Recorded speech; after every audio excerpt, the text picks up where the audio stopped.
नमस्कार जय जगन्नाथ स्वागत करछि देसी फूड कोर्ट ओडिशा को गोटे नुआ रेसिपी सहित। तो आपण मैंने बहुत सारा हलवा बनई किंतु आज बनवा ब्रेड हलवा जोटा कि बनवा अति सहज आउ टेस्ट बहुत ही बढ़िया।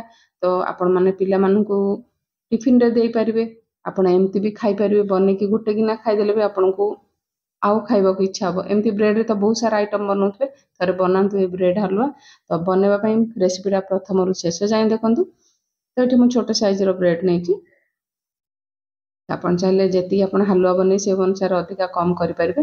ए साइड एज जाको मु एठी काटिनी, तो आपण चाहिले काटि कि नै परिबे, किंतु कोनोसी प्रॉब्लम नै पके माने आपण यूज करले भी हलवा बहुत ही टेस्टी बनबो। तो एठी गोटे ग्राइंडिंग जार नेछि जोथरे कि आमे जो ब्रेड नेछि ताको आमे खंड खंड करी पकेबा। आपण जेमति ब्रेड क्रम्स बनौचंदी से टाइप रो एठी आमे ग्राइंड करनबा। तो आपणकर जेती हलवा बनेबे से अनुसार आपण ब्रेड नै जबे। एठी 3 रु 4 टा देछि गुजराती, तो ब्रेड सहित गुजराती भी एठी ग्राइंड करनबा। तो देखि पाथु जो आपण ब्रेड क्रम्स बनौचंदी से टाइप रो एठी ग्राइंड हो जायछि। तो आपण चाहिले जे गुजराती गुंड भी यूज करि परिबे। तो एठी नेछि 2 रु 3 चम्मच गुआ घियो। तो गुआ घियो रे हलवाटा बनेले बहुत ही टेस्टी सहित बासना भी बहुत ही बढ़िया लागबो। तो ड्राई फ्रूट्स आपणक मन पसंद मुताबिक जेकोसी ड्राई फ्रूट्स नहीं पारे। मुझे किसमिश नहीं, काजू आउ आलमंड नहीं। तो ये प्रथम किसमिश को ऐड कर नहीं भलसे फ्राए करनबा। तो आपण मैंने बहुत ही कम समय हलवा बनई पारे, आउ टेस्ट भी बहुत ही बढ़िया आसूची। थरटे बनातु, आपण रेसिपी केमती बनी निश्चिंत कमेंट करी कहबे। ये किसमिश भाजी होगा पर मुझे आलमंड को लंबा लंबा काटिक नहीं आउ काजू नहीं। तो आपको भी आम काजू को आलमंड को फ्राए करनबा। तो मुझे प्रथम थर बनाऊँ, बहुत ही टेस्टी बनी थिला। तो यहाँ मो सान पुअर डिमांड रे मुई ब्रेड हलवाटा बनई। तो ये आलमंड और काजू फ्राए होला पर बाहर करने सेम घी रे ही जो आम ब्रेड क्रम्स बनी ये पकई नबा।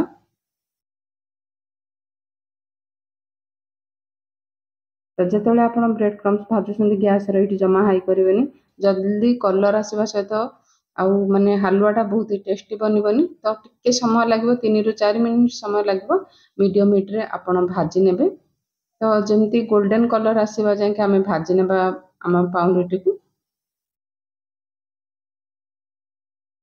एमती छोट छोट टिप्स नहीं कि करंतु, आपनकर ब्रेड हलवा बहुत ही बढ़िया रहबो। तो देखि पारथु जेतेबेले आपण भजा हमर परफेक्ट हो जिवो, तो देखि पारथु जेमती हमर झुरझुरा टाइप रंती खसी जिवो, सेतेबेले आपण गैस रे बंद करनेबे। मैं इथे गैस रे बंद कर नेछि। तो एठी आपणकर जो पानी देबे ना, आपण जदि अधिका टिके देले खाली पानी रे जदि बनौचंती तो टिके अधिका आपण पानी दे परिबे। मैं इथे 1 कप आउ 1/4 कप पानी नेछि।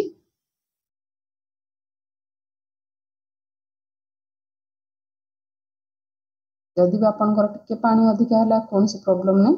तो मीठा आपणक चॉइस रे आपण नै परिबे। मैं इथे 1/2 कप चीनी नेछि।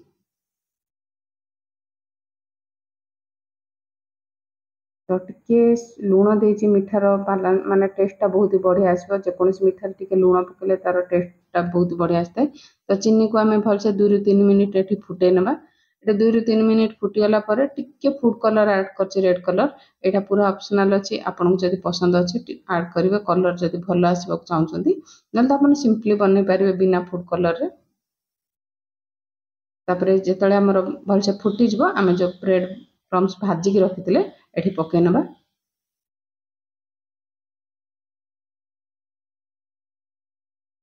तो गैस रेट मीडियम एठी रखिबा। तो भलसे गोली नेबा।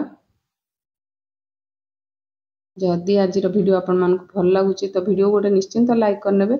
आ मो चैनल जदि नुआ आछंती चैनल को निश्चिंत सब्सक्राइब करने। आ साइड रे बेल बटन को क्लिक करने, जेबे भी मो वीडियो अपलोड करबी आपन को प्रथमे नोटिफिकेशन जीवा, वीडियो टी आपण प्रथमे देखि पारिबे। तो एठी 3 रु 4 मिनिट आमे कंटीन्यूअसली गोलेबा। तो जमारू गैस एठी हाई करबेनी। एठी देखि पारथु पूरा करेई छाड़ी गलानी। एठी टिके मु जो फुल फैट मिल्क एठी नेची, जोथिरे कि अध कप नेची। तो आपण जदि पानी कम करछन क्षीर रो क्वांटिटी टिके अधिका बढ़े पारिबे। तो क्षीर पकेला पर भलसे गोले नेबा।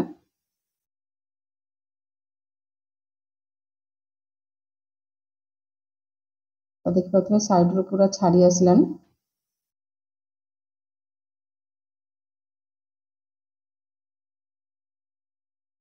तो ये मिठा जोटा कि आपण मैंने बहुत ही कम समय बहुत ही सहज उपाय आप घरे बनई पारे मिठार रेसिपी।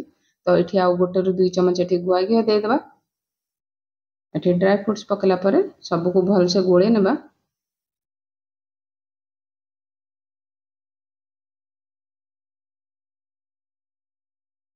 तो देखा जिते सुंदर खावा बहुत ही टेस्टी बनी। तो सबको भलसे गोलेला पर आम ये गैस हिट लो करके कवर करनबा 2 ରୁ 3 मिनिट पूरा लो फ्लेम रे। तो 2 ରୁ 3 मिनिट पर आपन को खोलिक देखौची। तो देखिए पूरा साइड रू घी छाड़ी आसलानी। आमर पूरा हलुआ बनिक रेडी हो गला खाइबा पई। तो आपण एमती गरम गरम खातु बहुत ही टेस्टी लगिवो।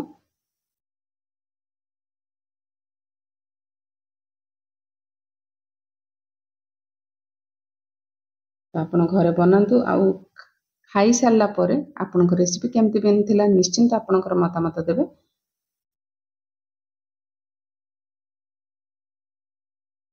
बहुत नरम सहित बहुत ही सॉफ्ट हलुआ बनुची। आपण थरेटे बनैला पर आपण बार बार बनबे रियली बहुत ही टेस्टी बनिथिला।